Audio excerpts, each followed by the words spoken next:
Welcome to NTN Nightly. I am Janelle Norvell. This edition's top stories. As schools reopen Monday, Education Minister Hon Shawn Edward urges educators to stay the course despite the likely challenges. Vieux Fort South MP Hon Dr Kenny Anthony calls on the new Constituency Council to help regularize the growing informal economic sector. And the nation's doctors recognized for their unwavering dedication to saving lives.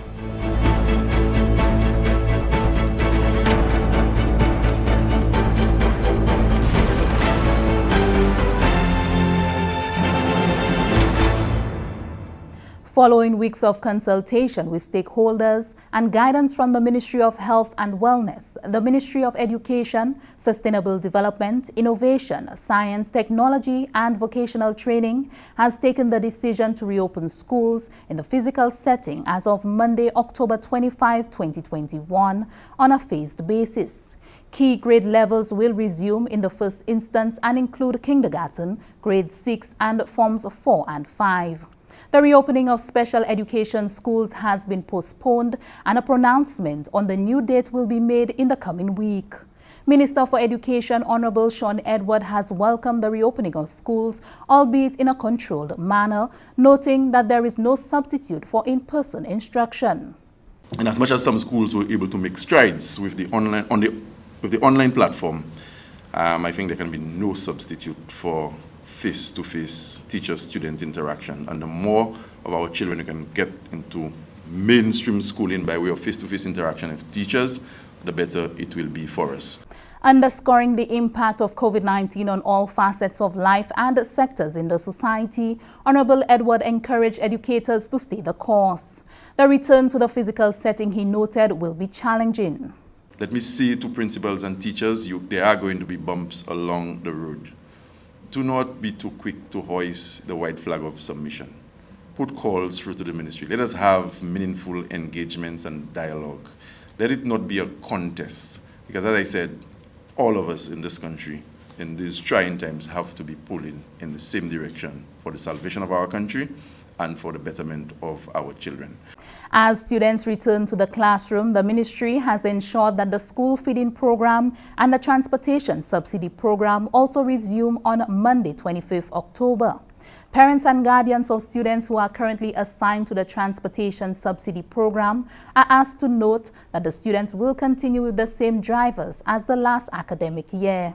The ministry has indicated that any spike in COVID-19 cases may result in another closure of schools, and so the ministry is appealing to parents, guardians, students and the wider community to continue to comply with the protocols and guidelines to ensure that students are not further disadvantaged.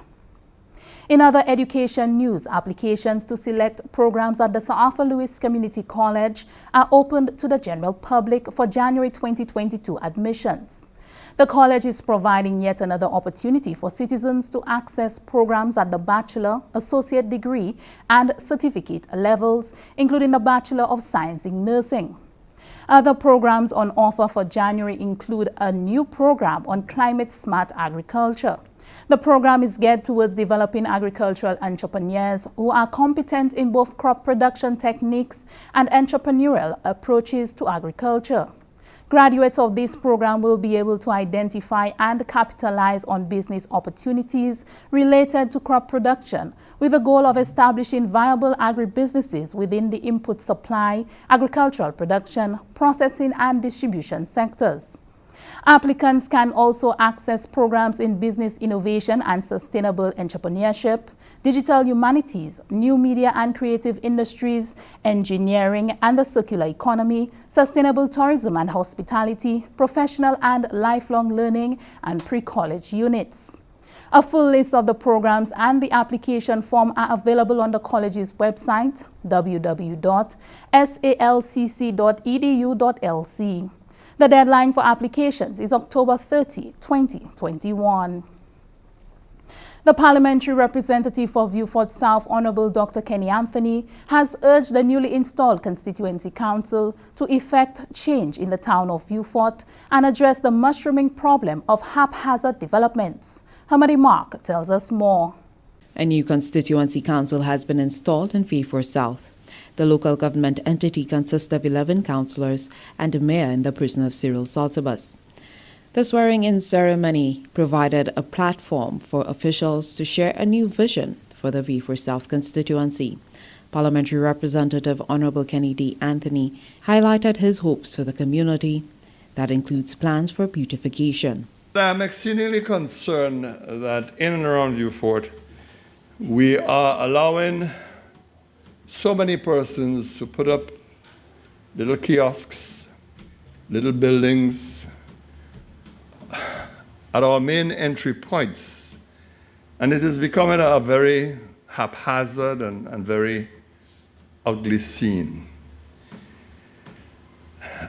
Truth is, I don't even know how to deal with it, and I'm sharing it with you because even I myself on occasions has been dragged in to provide support for some of those persons, either by way of accessing electricity or otherwise. But it is unsightly. It is very unsightly. It is haphazard and unsightly.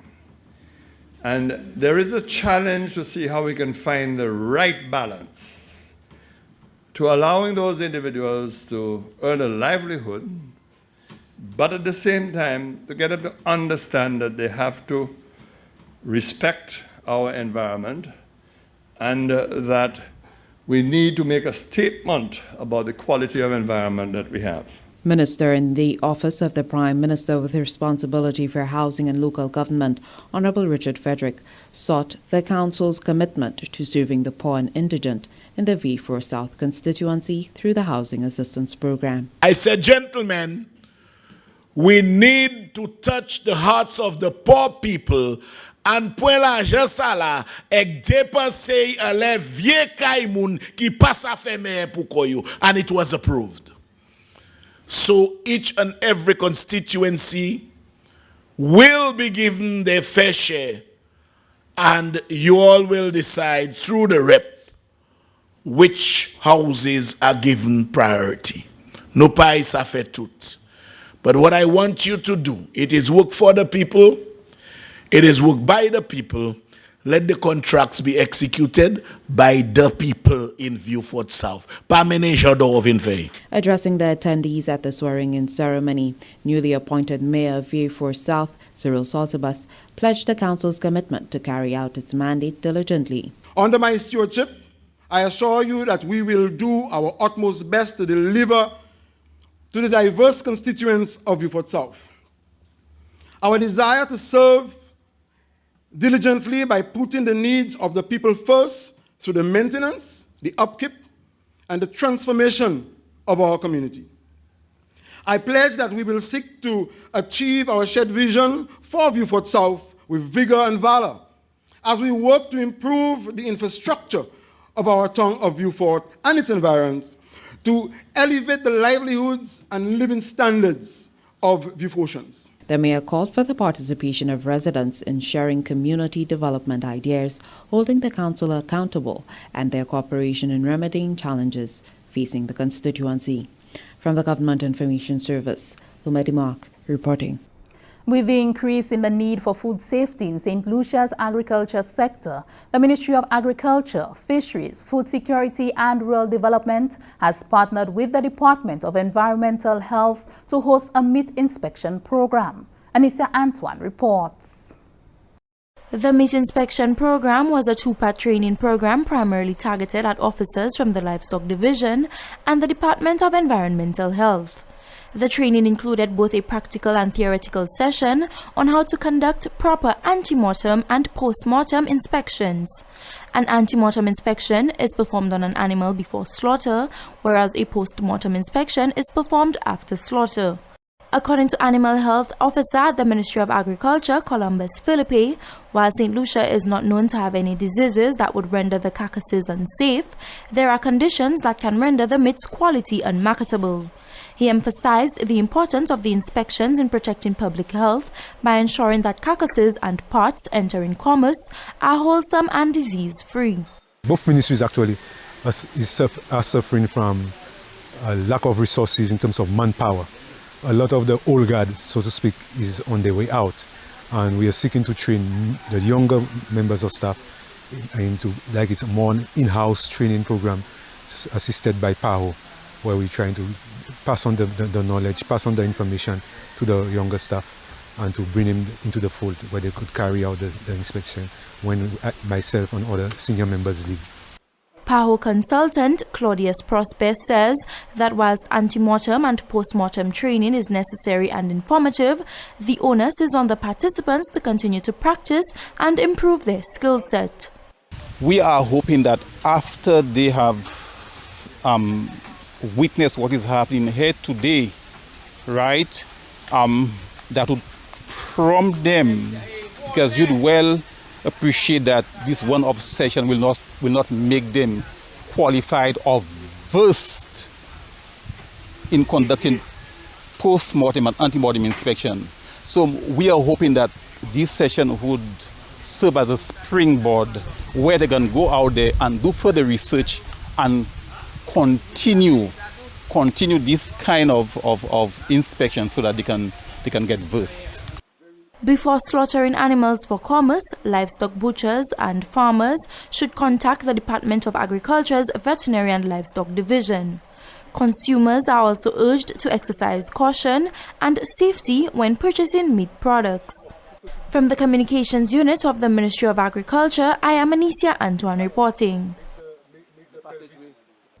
Meanwhile, a cohort of staff from the St. Lucia Marketing Board has received training in the field of post-harvest handling, food and safety of fresh produce to ensure quality maintenance whilst reducing losses between harvest and consumption. Miguel Morissette reports. The Ministry of Agriculture, Fisheries, Food Security and Rural Development, in collaboration with the St. Lucia Marketing Board and the Taiwanese Technical Mission, hosted a graduation ceremony for retail and packhouse staff of St. Lucia Marketing Board. The training fell under the enhancement of the efficiency of production distribution supply chain in fruit and vegetable sector project. The 1.5-day exercise focused on post-harvest handling and food safety of fresh produce for marketing. Upon completion of the course, approximately 17 trainees received certificates and refined skills. Speaking at the graduation ceremony, Minister for Agriculture, Fisheries, Food Security and Rural Development, Honorable Alfred Prosper, underscored the importance of this training. It is my honor to address you, our employees, today in this graduation ceremony for many reasons. The St. Lucia Marketing Board is key to food security, which is essential for the well-being of any nation. Additionally, the purpose of today's ceremony is to mark the passage of acquisition of knowledge and learning, and so graduation or elevation from one stage to the next. It is inspiring knowing our employees are better equipped to deal with post-handling of produce and food safety practices. I'm sure we all know that there are a number of times produce comes directly from the farm and goes directly to our plates. No means of testing for any chemicals or any other sources that can impact our health. So that tells me how important this training means to the Marketing Board and St. Lucia as a whole. Meanwhile, His Excellency Peter Shen, Ambassador of Taiwan to St. Lucia, reassured the government of St. Lucia of his commitment to supporting future developments. We will only succeed in working together and promoting resilience, innovation, and competitiveness in the industry. The Embassy of the Republic of China, Taiwan, will continue to work with Honorable Minister Prosper and Ministry of Agriculture to help local farmers to mitigate climate emergency and be partner of the St. Lucia government to achieve United Nations Sustainable Development Goals. I thank you all and hope that all of you have benefited a great deal from the workshop. Participant of the post-harvest handling and food safety of fresh produce for marketing training, Charmaine Monrose, expressed gratitude on behalf of her colleagues for the training opportunity. Adherence to all aspects of the training will allow us to, one, have a rigorous selection process when purchasing, better management practices of our pack house and retail department, so our customers who patronize will be certain that the produce we provide are absolutely free from all contaminants. Thanks to the Taiwan Technical Mission, Mr. Thomas Edmond, and the management of the St. Lucia Marketing Board for affording the staff this opportunity. I end with a quote from Benjamin Franklin: "An investment in knowledge pays the best interest." The training was facilitated by food safety consultant Thomas Edmond. The graduation took place on Thursday, October 21st, at the Union Orchid Garden. From the Ministry of Agriculture, Fisheries, Food Security and Rural Development, Miguel Morissette reporting. This is NTN Nightly. Coming up next, celebrating the nation's soldiers in the war on COVID.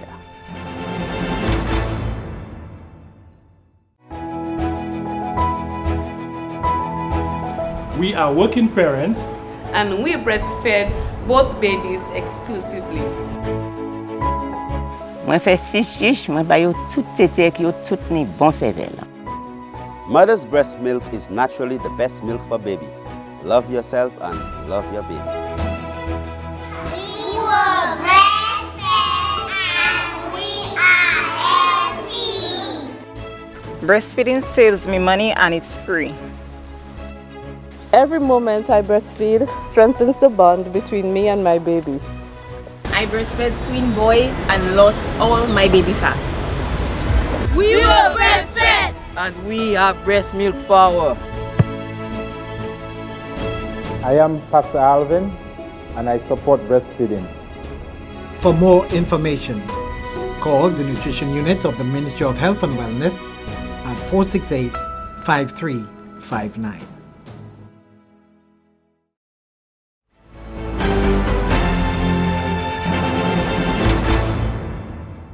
Welcome back. The nation's doctors have been recognized for their unwavering dedication to saving lives amid the ongoing COVID-19 pandemic. Physicians the world over on the first Monday of October are celebrated for their selflessness and dedication to serving their countries by caring for its citizens. This year, physicians at the Respiratory Hospital were celebrated in a small ceremony. Medical Director of the Hon King EU Hospital and the Respiratory Hospital, Dr. Alicia Eugene Ford, noting the continued commitment of her team despite the many challenges posed by the COVID-19 pandemic, expressed gratitude for their support. She explained that their sacrifices do not go unnoticed. You put your lives at risk offering services to others. Your dedication and compassion for caring and saving lives will never go unnoticed. As we well know, our entire health planning and policy implementation is driven by our Ministry of Health. However, I must state that the Respiratory Hospital has a dependable team of physicians on ground who know our mission and are ever willing to execute the relevant plans and programs for the betterment of patient care during this pandemic.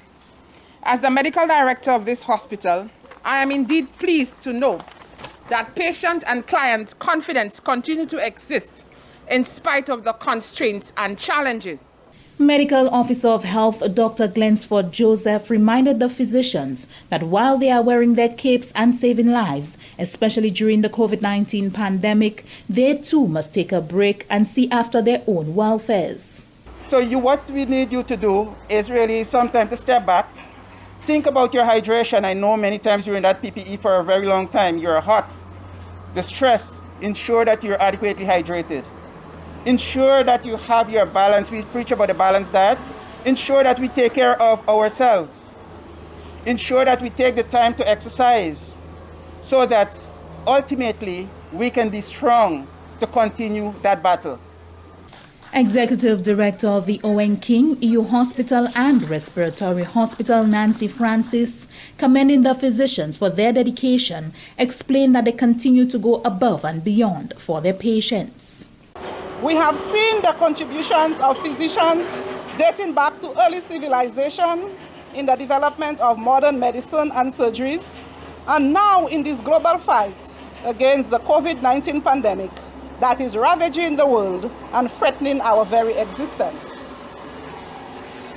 We have some brave, committed, hardworking, and dedicated physicians here at the Respiratory Hospital. From March 2020, you have been working day and night to save lives. I applaud the efforts you all put into managing every single patient in your care. Minister for Health, Wellness and Elderly Affairs, Honorable Moses Jean-Baptiste, expressed gratitude to the physicians for their contribution to the health and well-being of the nation. Thanks for your sacrifice. Thanks for all what you do. And I'm here as minister to ensure that things get better, especially at Victoria Hospital. We have started some work, and I'm here to take your guidance. I want to thank the Cuban Medical Brigade for all of your sacrifice. I want you to say to your officials over in Cuba how we appreciate your sacrifice. And I know it's difficult. We are losing patients, people are getting sick, and all of us have to do better and do the best that we can, especially the government, to do what we need to do to ensure that you can do your job. This year's celebration of International Doctors' Day was held under the theme, "With love we can win this fight." We now take a look at the weather. Forecast for St. Lucia valid for the next 24 hours. Partly cloudy, hazy and breezy, becoming occasionally cloudy with a few scattered, light to moderate showers. A plume of Saharan dust will continue to cause a significant reduction in visibility and air quality over the Eastern Caribbean region during the next couple of days. Persons with respiratory ailments and dust allergies are advised to take the necessary precautions. Seas locally rough with waves and northeasterly to easterly swells 6 to 9 feet or 1.8 to 2.7 meters. Small craft operators and sea bathers are advised to exercise caution due to brisk winds, locally rough seas, and reduced visibility. The Atlantic high-pressure system will continue to generate moderate to brisk easterly winds and locally rough seas around the Eastern Caribbean region during the next few days. A tropical wave over the Lesser Antilles will produce occasionally cloudy periods and scattered showers over the southern half of the island chain. Another tropical wave located over the central tropical Atlantic is moving westward near 15 miles per hour or 24 kilometers per hour. That brings us to the end of NTN Nightly. Join us next time at 7 p.m. with a repeat at 7 a.m. You can also catch up with us anytime on the St. Lucia Government Facebook page or YouTube channel. I am Janelle Norville.